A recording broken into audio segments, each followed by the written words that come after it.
Triggered. Oh. That's enough of that. Welcome back, guys. I was taking a look at the page listing, and I'm actually not far. I just have to make it through Act 6, Act 5, and its requisite parts, and Act 6 Intermission 5. Then I'll finally be able to get to Act 6, Act 6, and Act 6, Act 6 Intermission 1, and I will be caught up. Now, for anybody who's curious, I have decided what I'm going to do until the end of Homestuck, and that is that every time there's an update, I'll record a little bit, and I'm going to paste it all together, and for every half hour of content I can aggregate, I will post it. Which means posting is going to slow considerably once I've caught up, assuming that I've caught up in time for me to actually have Homestuck update without my being able to make videos, you know? Which I really hope is the case, because I really don't want to be spoiled on the ending before I get there. I've been spoiled enough as it is. And that's the one thing, I'm just like, I don't want to know how it ends. And I can't stay off Tumblr because I don't know what the internet is without Tumblr. Now that I think about it, I don't know what I used to do before Tumblr. Holy crap. Probably not much. Probably actually talk to people. Holy crap. Ew, my glasses are all smoochy. But yeah, that's basically it. Just a moment. In the news today, the Inquiring Carapacian, Jailgate, Day 153. Jailbreak. Diplomatic gridlockery, and the O's look like pumpkins. White shell mendacity at all-time high. No surprise here, the Arcadian is dominating the headlines yet again. Already approaching Day 154 of this debacle. It's a big day for your kingdom. Hard to believe it's already here. Time sure flies when you're being smooth and well-dressed. The article covers the usual tedious politics surrounding the negotiation of his release. After weeks of posturing and grandstanding, Prospect's terms have been bargained down to a polite apology signed by the Condess herself. Or those were the terms you were last aware of. You checked to see if there had been any further developments. Yeah, just as you thought. She refused those terms. Prospect then countered with a new offer. The apology no longer has to be polite. No way she cottons to that proposal either. It's quite obvious to you what's going on here. The White Queen was never really taking this negotiation seriously. She has been submitting frivolous proposals which she knows perfectly well the Condess will refuse on principle, daring her, in front of the whole kingdom, to swallow just an ounce of pride to get her agent back. This makes her look pretty petty in the tabloids if she refuses, which was always inevitable, because as everyone knows, a queen is a vain creature, even alien sea queens. And you thought the kingdoms were locked in a stalemate before new management took over. The press has run the story so far into the ground you can barely bring yourself to keep up with it anymore. Sensationalism at its finest. Not that you're really itching to see Noir get his old job back. Talk about a high-strung boss. The time in the clink should do him good. Like a forced vacation with accommodations nearly on par with a five-star hotel on Durst. Frankly, things run much smoother around here without him blowing a gasket every other day. Nice picture I have somewhere. Though you will say you could really use his expertise as a pencil pusher. You never knew anyone who could file paperwork quite like Noir. Sure, he complained bitterly about his desk job, but in truth was always a reluctant savant of bureaucratic procedure and red tape. Now you're getting buried in all these damn tax forms and parking tickets. Maybe you should have them shuttled to his jail cell on Prospect so he can catch up? You have a feeling the Prospedian authorities will be willing to oblige. Actually, that's such a good idea you can't believe you didn't think of it sooner. You'll have to get the droll on that pronto. Observe, nobles. You step up to the cubicle of fenestrated walls, which you had replaced since the prince trashed the old ones. You ordered the droll to sneak off to one of their worlds and whip up some fresh ones with a few alchemical upgrades while he was at it. The droll isn't really the sharpest tool in the shed, but he's certainly the most versatile, also the most eager to please, and the one with the highest body count. If you have to watch his happy umbrella dance one more time, you swear to God. That was a black day for Durst when the prince went rogue. Well, not rogue, it's a bad choice of words. Why did the damn moon girl have to be a rogue? Corners you into that pun every time. And it wasn't really a black day either, per se, since on Durst a black day is actually a good day. Everyone's a pretty big fan of black around these parts. The point is, everything went to shit. You like to think you taught those seditious brats a lesson, though. What with the miles, their inescapability, etc. Why is etc. one word here? It's etc. And it's a good thing you taught them a lesson when you did, because the next day the contest had new orders for all agents. Engaging the nobles was thereafter strictly forbidden. No more sabotage, assassination attempts, any of the good stuff. Not until the heiress's... There should be an S on the end of that. I'm gonna learn you something else today. About apostrophe when it comes to the S. Possessive? Form the possessive of all singulars by adding apostrophe S. Rosses, foxes, Reeses. A few classical and other foreign names are traditional exceptions to this rule. For example, Jesuses and Euripides. Or Euripideses, which take an apostrophe only. This is something I want to drill into everybody's fucking head because I'm tired of seeing a name with just an apostrophe and no S in the end. Because of this usage note. Just, grr. There should be an S there, hussy. You have plenty of S's to spare. Your name is Hussy. I'll just call you Hoosie from now on. Okay. The heiress says wriggling day. Then all bets are off. Who's the heiress and what's a wriggling day, you ask? The heiress is the maid. Okay, you said, and her wriggling day. That's just her birthday, but phrased in alien, like the anniversary of the day she was spawned, with cake and all that jazz. Come on, use your brain. Alright, got it, you said. Anyway, that's tomorrow. You guess the orders... Your guess is the orders came down from her boss, who from what you've gathered, is even more of a head case than your presently incarcerated superior.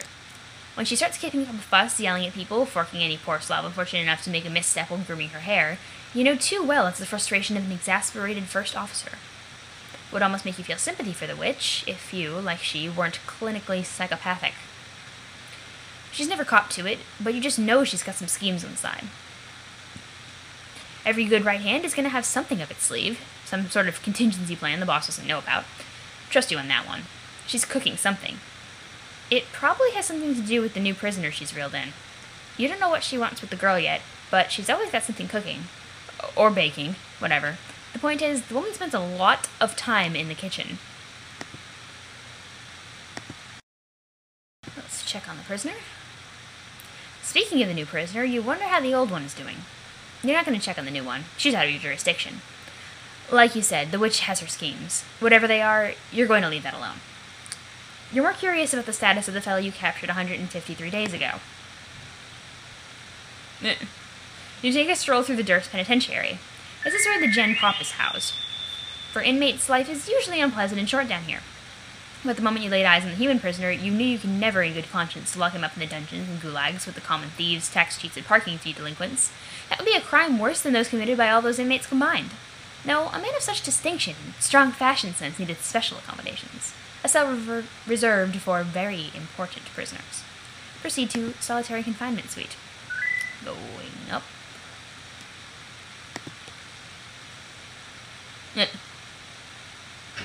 The prisoner appears to be doing well. Also, wow, carapacians are tiny. You ask if you can get him anything. Coffee, a newspaper, additional smoking apparatus. He indicates that since he lost his wallet, he's been running low on pipe tobacco. You say you'll see to it at once. Well, this is a maximum security suite that is virtually impossible to escape from. You made it clear to all personnel that anyone who harms a hair on this man's head will have to answer to you. They are all very fortunate that his head doesn't seem to have any. Oh, so the dads are supposed to be canonically bald? God damn, he is good at shaving. You're not afraid to admit your envy when it comes to his prowess at the straight edge, not even to speak of his natural ability to grow whiskers in the first place. The lucky stiff. Now what is he doing? We'll find out in a moment. No need to ask, you can plainly see he's conducting some rather serious business with his mobile device. The network restricts access to within Durst only, so he can't contact the nobles and do anything sneaky. But at his request, you have set up a kingdom-wide network to trade online tips with other Durst sites pertaining to his interests, notably fashion. In the weeks since his arrest, the captive has become something of a celebrity on Durst. His impeccable sense of business-like attire has taken the kingdom by storm and now trends feverishly among social networking groups. Okay, there is only one social networking group, but it's trending feverishly in that one. You can't say you've been totally impervious to the craze yourself, nor can you say you weren't shamelessly complicit in promoting it. Hell, you can't even say you didn't mandate certain dress code modifications throughout the kingdom, enforced under penalty of death. Nope, can't really say you can say any of that stuff. Must be why he started wearing the hat again.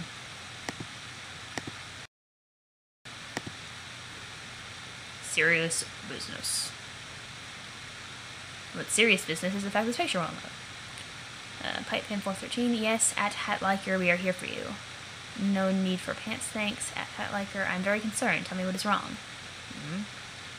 Hatliker, state business? Help. Need help. Oh.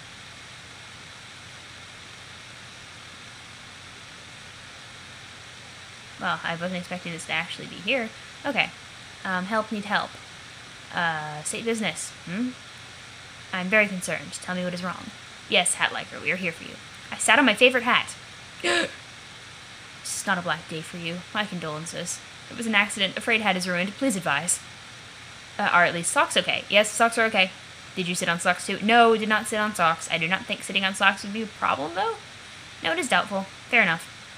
Need more information before can advise. Please state your weight. Agreed.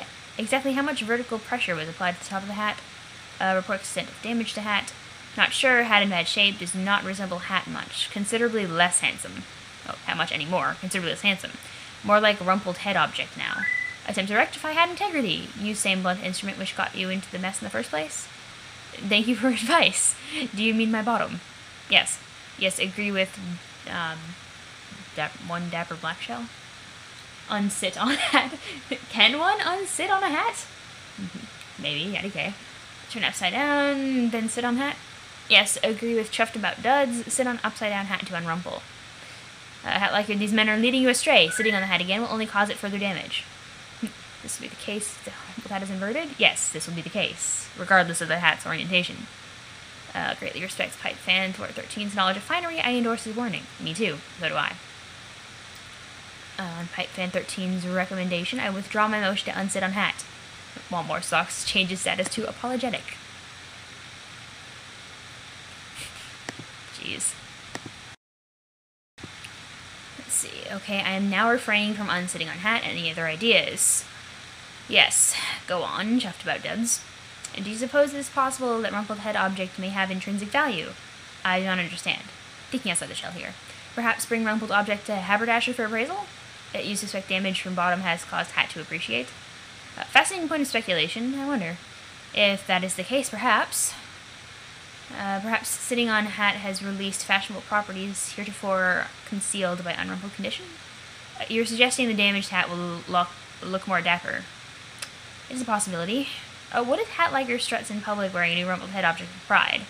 What if Hatliker begins new fashion sensation? What an exciting thing that would be. I want to be popular and famous, but I do not think I have the courage.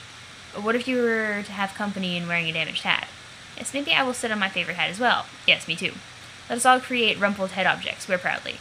I cannot condone this activity, gentlemen. Why not, Pipefan 13? Why not? Why not? Why not? Why not, Pipefan 13? Why not?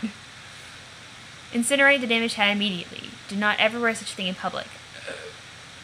Oh, that was the dignitary. Holy shit. Incinerate the damaged hat immediately. Do not ever wear such a thing in public. Burn the hat! Burn the hat! Burn it! Burn the rumpled hat! I am burning the hat! Sitting on the hat was terrible! Burn all rumpled hats! They aren't dapper at all! Burn the mistake with fire! Clamshell. Yo, I can't deal with this pretty hat chat no more. Public worst my ass. What a waste of royal gold. But that's change the status to bowing. Want more socks? Change the status to bowing. I read that as boning at first. I was like, boning what?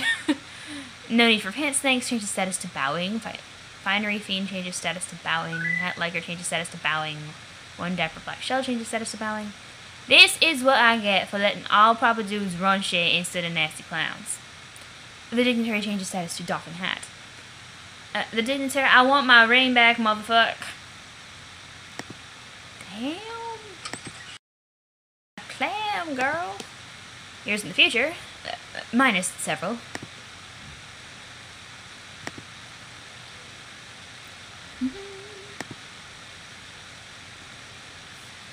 Examine Wizard Fic Journal.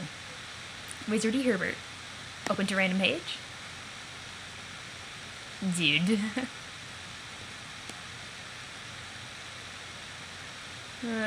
Looks like Calvin. And Human Twilight Sparkle. I think you were supposed to just tackle him, Beatrix said, looking all kinds of put off. Wizardy Herbert reached down to the body of the fictional camper he just shot and picked up the flag. Same difference. Is it? This is some lame magical version of capture the flag. The book wanted me to capture the flag from him. The flag has now been captured.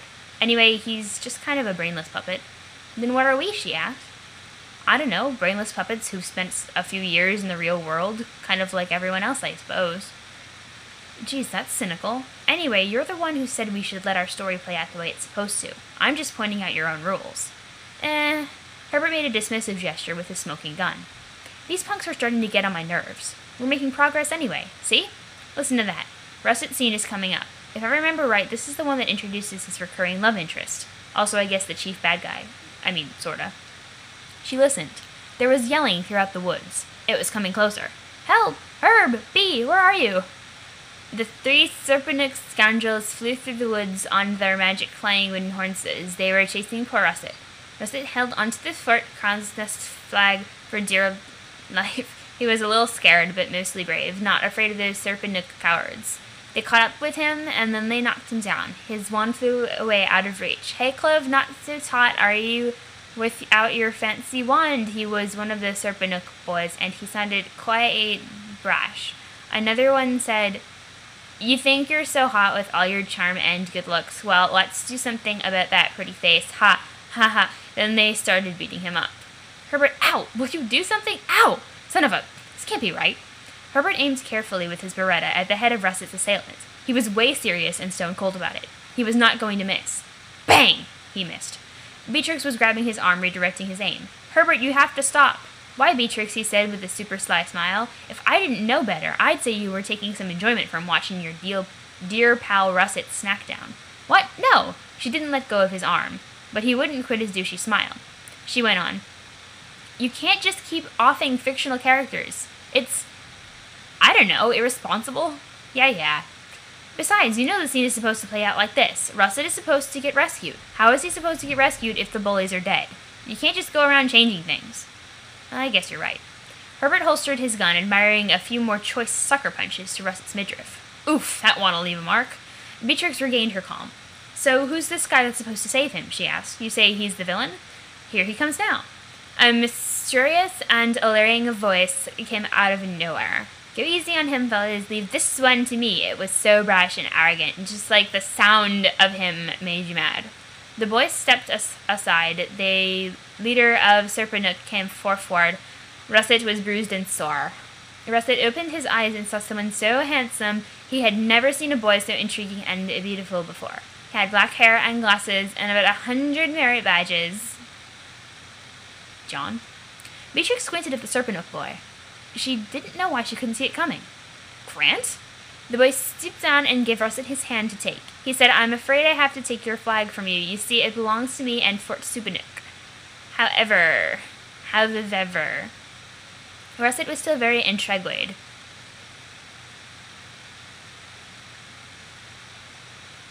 Oh, right. I forgot that I have my iron still plugged in. It's off, though. I decide not to take your flag if you promise me a favor later on from now. A favor? Russet said. Shit. 1 second. It's freaked me out. The lights flickering was gonna, get all up on my nerves. Okay. But he was barely listening. The resemblance to his real-life friend was uncanny. He was sure it was him, but here in this dumb prison he was no more than a soulless mannequin dreamt up to recite insipid horseshit. Which one of you motherfuckers is blinking?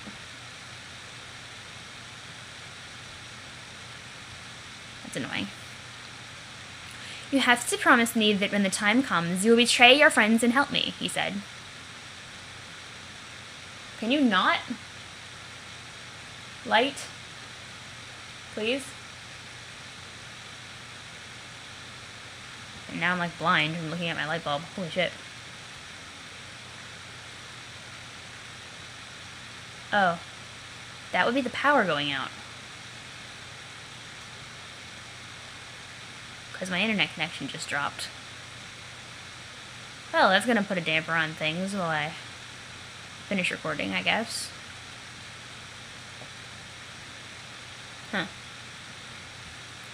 Let's see. Where was I? he said arrogantly. Russet was outraged by this, and yet he couldn't help but feel strongly drawn toward the magnificent, handsome boy. Russet said defiantly. Actually, he said it like a zombie. Never.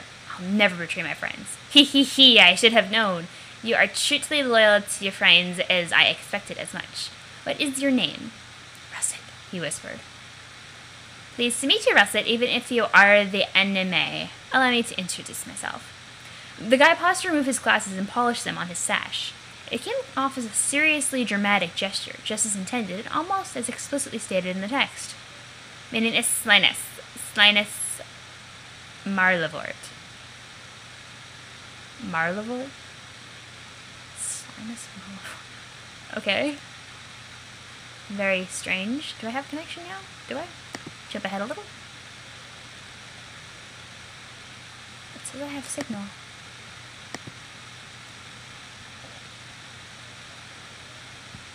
But I don't think I do, so pausing this for now. Hopefully the power is fully back. Yes. Okay. Let's see. Herbert and Beatrix were dressed in fanciful athletic gear. That's what kids wear when they're about to embark on a journey to compete in some irrational magic sports. Herbert had tucked under his arm a big stitched-up leather ball with golden springs poking out of it for no good goddamn reason. It was called a skubump. Beatrix had propped on her shoulder this funnel thing to be worn as a glove called a gimmage horn, a crucial appendage for any drudzel scooper worth her salt. They'd been selected probably for some valorous deed they did to represent the Fort Crow's Nest, I don't even think Crown's Nest, in this highly whimsical sports event. Russet was there too, but he didn't get chosen to play in the sports due to some poorly explained stuff that no reasonable person could possibly care about, even if offered loads of cash.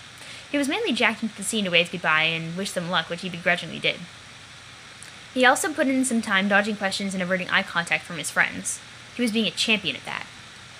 Russet, answer me, Beatrix demanded. Why the heck didn't you tell us? Or tell Grant, for that matter? Herbert wasn't paying much attention, so Russet was moody and cryptic and didn't tell people some stuff. What a bombshell. He was worried about one of the springs poking out of his redonkulous ball. It made a sproinging sound like a mouth harp and broke off. He wondered if the spring served any actual purpose. The springs did not serve any actual purpose. How could you keep something like that from everyone? You knew all along? I just wanted what was best for Grant, he finally said. She had tons of questions, but couldn't settle on the next one to ask. She wasn't about to let good body language go to waste, so she did kind of what mimes do when they don't like something you said. How long did he know Grant was from this dogshit wizard fic?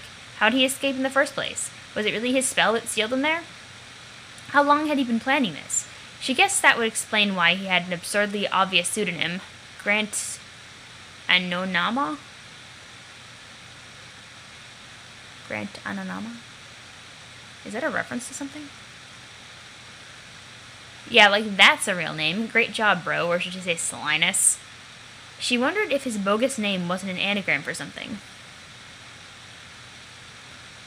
Let's see. Like a clue dangled under their noses.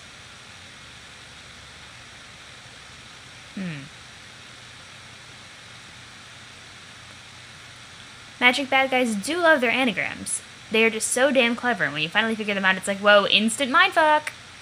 He's quite a troubled person, you know, B. Herbert looked up from his skubump. Well, if Russet thinks so, then... She gave up on the interrogation. When you're dealt a shit sandwich, why go to war over who baked the bread? Russet could stuff his dumb secrets in a sack for all she cared. Why did she ever see in this moping tool? She never thought she would long for those times before they met. The old questing days, or before all this started, she was never exactly psyched to watch Herbert assault a crazy old wizard with a pistol, but now... Okay, she wasn't saying she wanted to see any more wizards get shot. She just meant that she would trade all the badges in the world to go back to when things were simpler. It was time to go. The narrative's invisible conductor let them know with the arrival of a carriage. It was drawn by two floating, perfectly immobile wooden horses. Herbert read this thing 100 times, but still couldn't understand the offer's fascination with flying, rigid wooden horses. Herbert held open the door with a bow and gestured her in with ironic chivalry. The text didn't let it go unsaid that it was meant as a big fuck you to Russet, thus keeping their rival from brewing. But in truth, neither dude was feeling it at this time. Beatrix got in and they were off. Rigid horses, carriage and all, into the sky. They turned around in their seats and waved to Russet below, because a poorly written sentence beforehand but here's a poorly written sentence said they were supposed to. Whoops. Beatrix smacked her forehead. Not an anagram, she quoted from her brain. What? She asked. He asked. That fucker! Oops. Meanwhile, at the end... Yay! Boring. Herbert took a swipe at the clumsy yet elusive Scubump. The orb ducked under his arm and shambled on its way like a husky beetle with some stuff to do over there. The crowd of almost people roared generically at the almost snatch. The maneuver, if successful, would have locked the score at Queen 6 love, which really would have been just, wow, something else. That's like 3 different terms. Love is a tennis term. Doing crosswords has clued me into that. I don't know about Queen and 6, though. Possibly exciting? Herbert still didn't quite understand the rules for their game, and judging by the antics of all the other boobs on their floating wooden horses, the author didn't either. Herbert struggled to turn his horse around to pursue the Scubump, but his mount of rigid lumber was unresponsive, as much as he reminded himself he could just get used to the fact, or just couldn't get used to the fact that the story was in control of the horse. The story was in control of the horse, yes. Dead ahead was the League's elite Drudzel scooper, who was fussing with the laces on her gimmage horn while her horse idled. She looked up. Herbert, watch where you're going! I can't. I think the book wants us to crash. Beatrix thought about it. She almost kicked the sides of her inert stallion to prod it along, but caught herself. Do we really have to? Herbert shrugged. Another solid half-minute of awkward horse advancement went by before the creaking oaken collision. Herbert tumbled through the air, then hit the grass pitch so hard on his back. Beatrix landed on top of him. They found each other face to face. Is she serious with this? She asked, regarding the hella subtle way the author decided to craft this situation. Was like puppetry and motion, plus horses? I'm afraid so. I think the story is built seeing romantic tension between us. It is? It was not a question, but a statement of major concern. Yeah, it is establishing the groundwork for romance between our characters. It's sort of like the one token heterosexual romance in the book. You probably just have to write it out. Beatrix didn't know what the feeling of color red was, but she could swear the feeling. She could swear the feeling was creeping onto her face. Ah, you're doing the right little junk, you leshy dumbo. Oh my god. Doing it right to the drunk. You decided to take your own advice. You'll just wait a few hours to sober up before continuing your hero's metatextual adventures through an even crappier wizard fic than your own, which you yourself wrote anyway. Contrary to what your loyal readership of Zero may believe, being impaired is not actually constructed with the process of engineering awful prose. Well, it looks like your alien pal wants to say hi anyway. Might as well pass the time chatting with her. Your home suddenly loses power due to the storm, which makes no sense. All the devices in your house are powered by the portable green hubs you stole from the lab. That's so weird. Your laptop continues to run on battery power regardless, but that should have knocked out your internet just like it did for me. Answer you. Uranian Umbra you began cheering Tipsy Nostalgic TG. Hey you! Thanks to God you just cheered me. You saved me frog myself from making my rude crimes against the literature at derp. See what I mean? Yeah, Calliope? What gives? Wait, how do I know your name? I don't remember you telling it to me, but somehow I know it's Calliope. Oh, it's like really eerie. I know what it is, but it's really eerie. Say something! Man, I am drunk enough without having to solve your dot puzzles. Am I even drunk? Actually, I didn't think so. Why did I think I was? What is happening here? Calliope, talk to me! Huh? What was that? I thought I heard something. Look out window. Is there something out here? How is that possible? When the window has no power. What the fuck is that? It is like a Technicolor Dreamcast in spooky void. And what is that?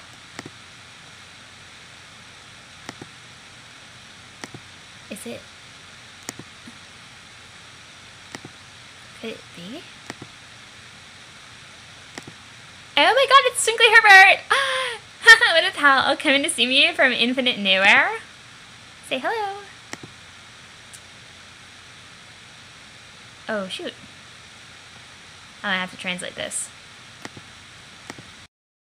Okay. Twinkly Herbert, I didn't expect to find you here. Actually, where do I know you from? This is driving me crazy. When did we meet? God damn it, can't you say I'm catching up with a good friend? If you want to join the conversation, feel free to start speaking something other than a load of dots. Shh. Oh. Shh. Sorry. I had no idea you were saying shush. Okay, I'll be quiet. Thank you. No probs. I also got no idea I can totally understand Morse code, which you're all but blinking at me through Twinkly? I don't get it. The short answer is, you're having a dream.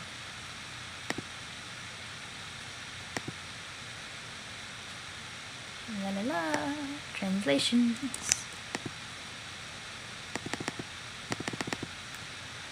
Okay. There'll be plenty of time to talk soon, but let's keep it low profile for now. Okay, fair enough. This is a dream. Now shit kind of starts making sense.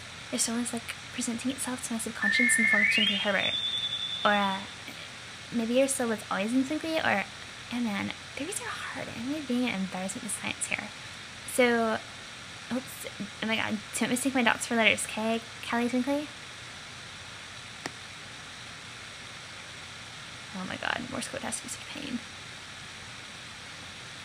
I'll just do this number. Pop it here.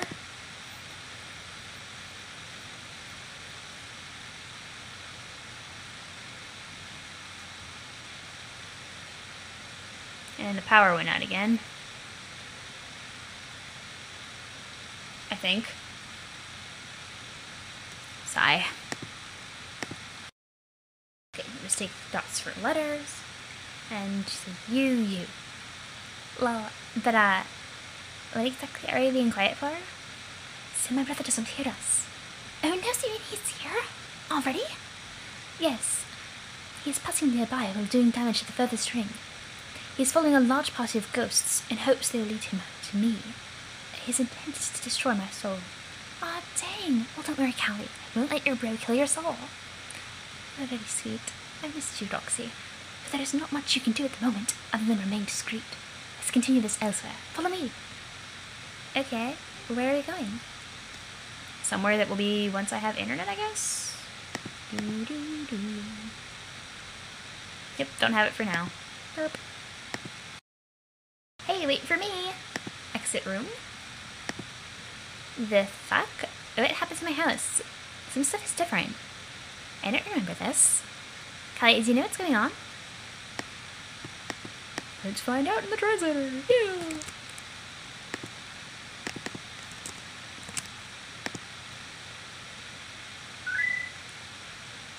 No, but let's keep going. And what am I even wearing? What are these clothes? It appears to be the outfit of a fashionable science woman. Oh yeah, like a sexy science lady suit. That's be cool, I guess. Examine painting. Hello, and what do we have here? Oh my god. Oh my god, that wizard.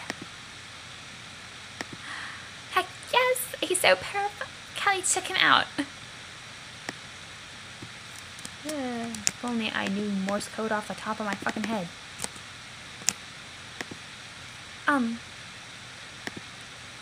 That ain't even a painting. It's so shitty. It's like grab a random ass Lyriz wallpaper off the internet of a jelly wizard doing what appears to be the world's dumbest spell and saves it low quality, then just like printed it way too huge. LMAO.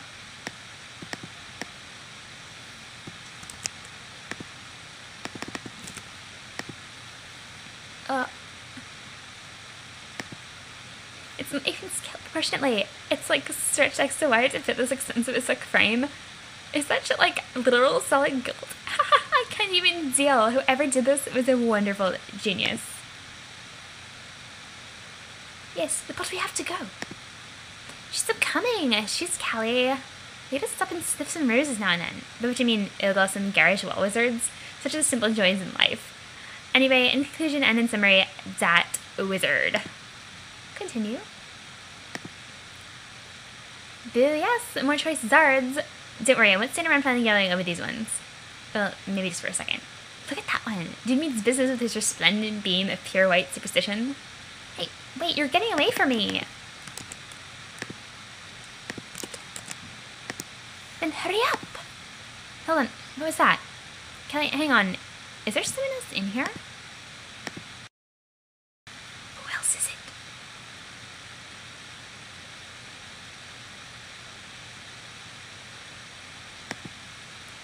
Kelly, wait. Calliope. Was that?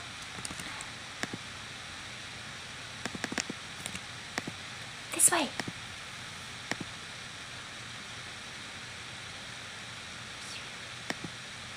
Is she here? Is the parrot here in my house?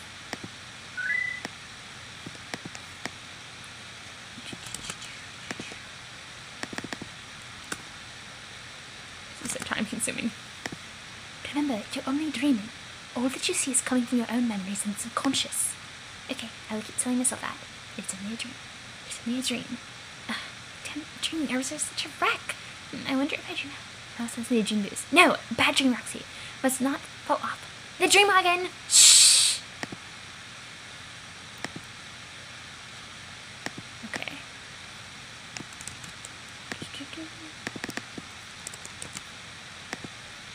Through here. 9:30. Okay, after you. You would have more privacy here. More privacy? You mean in the observatory? Not exactly. Ooh, pretty.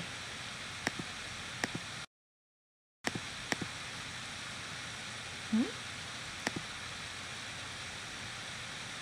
And there's that road again. Oh, it's beautiful. I've seen the update spoilers from this back when it came out.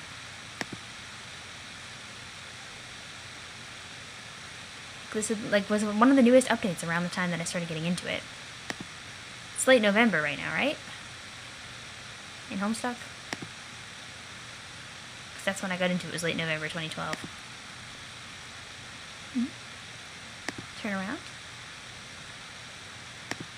Hello?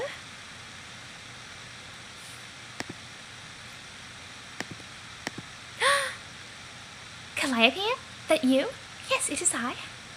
Holy shit! The most pious and reverential of shit, turd and a church Callie! You startled me! Sorry. But yeah, so... Hey, nice to finally meet you! Wow, you're pretty. So, when you said you weren't good looking, it turns out that was a bunch of baloney? No, Roxy. I'm afraid it was not helping with your delicious earth baloney. Oh, don't say that. Also, you said you were a cherub, but if I'm not mistaken, you appear to be a troll. Unless cherubs actually look like trolls? Alas, we do not. This is not my true appearance. I've taken the form of my trollsona. I wanted to look more presentable for our meetup. Unfortunately, my true visage would likely repulse or frighten you. This is not the first impression I would like to make. Girl, please! Trust me, there's nothing you could look like that would make me ever want to be scared of you or grossed out. I am your friend, and I know you're nice inside no matter what, so... Can I see the real you? That is so kind of you to say. I can believe that a lovely person like you would be able to stop herself from recoiling at the sight of my monstrous face. But it is out of the question. I am much more comfortable appearing to you this way. Really, it has to do with my own dissatisfaction with the way that I look than any lack of trust in your character. You understand, don't you? Yes, it's okay, Callie. You can keep on being a cute troll. I'm just happy to see you. Likewise. I wish it could be under better circumstances, though. We may not have much time here. Where is here exactly? Am I still dreaming? Yes, I have led you to a dream bubble of my own design. My imagination and thoughts dictate what you see here. As I told you earlier, my brother is hunting for me. So I created a little sanctuary in space to stay hidden from him. That is why I could not speak to you earlier. Not out loud, at least. He is highly sensitive to my presence, so it is easy for me to get his attention if I am not careful. But as long as we stand in the center of this vortex, we may speak as loudly as we like. No information can escape the stock pocket so long as I maintain it. And seeing as you have a hero of void, you make an ideal guest to bring home for one who wishes to remain hidden. Though I will say the fact that you're my best friend is a lovely bonus. This bonus! For real though, it's so nice to finally see you no matter what you make yourself look like. I wanted to tell you all about what's been going on with me and my friends since we got together. It's been so fun hanging with them in spite of, let's be frank, essentially select teen drama. See how I'm kissing my 2 pinch fingers here? Mwah, it was like that. The embarrassing and shenanigans have been sumptuous and come highly recommended. That's getting to be really annoying. No, but really, it's been great, and after some time IRL with them, it started feeling weird to think we were ever even apart. Yet, sadly, it was not complete, because the moment I met them all was also the moment I totally lost touch with my other cool Biffsy from the webs. I tried calling and calling your name, but you never answered. I know. I'm sorry. Don't be sorry. I knew you'd have answered if you could have. I guess maybe you hid yourself so deep in the stream I couldn't wake ya? Damn, this must have sucked spending all this time here hiding from your asshole brother. Like, I know he's a dick. I talked to him enough times to get that, but... why is he trying to kill you so bad? He's not trying to kill me. He has already succeeded at that. I guess I'll stop here. 40 minutes is long enough.